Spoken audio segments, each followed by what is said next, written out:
অনেকে বলেন যে আমার তো অফিস থেকে মেডিক্লেমের ফেসিলিটি আছে আর আমার তো কোনো পলিসি করার দরকার নেই।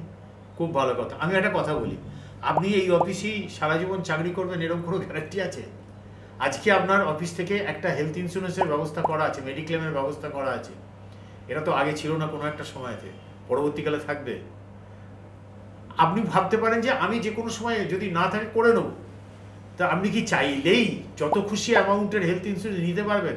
পারবেন না। কি কারণে? জেনে নিতে হবে আপনাকে। আপনার রিটায়ারমেন্টের পরে কি হবে? রিটায়ারমেন্টের পরে কি আপনার কোম্পানি থেকে হেলথ ইন্স্যুরেন্স পাওয়া যাবে? আপনি তো তখন গ্রুপ পলিসি, ওটা গ্রুপে থাকছেন না।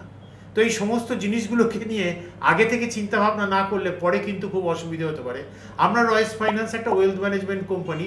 গত 20 বছর ধরে আমরা প্রচুর মানুষকে, যাদের এরকম অফিসের হেলথ ইন্স্যুরেন্স আছে, তাদেরকে আগে থেকে ব্যবস্থা করে দিয়েছিলাম, যার ফলে তারা আজকে রিটায়ারমেন্টের পর টেনশন ফ্রি লাইফ কাটাতে পারছেন। আপনিও যদি চান যে কি করা উচিত আমার, তাহলে আমাদের এই যে 8881288844 নাম্বার রয়েছে, এখানে কল করতে পারেন। আমাদের ওয়েলথ কোচরা তারা আপনাকে গাইড করে দেবে। তাছাড়াও আমাদের ইমেল আইডি রয়েছে help@roycefinance.com, এতে আপনি মেলও করতে পারেন।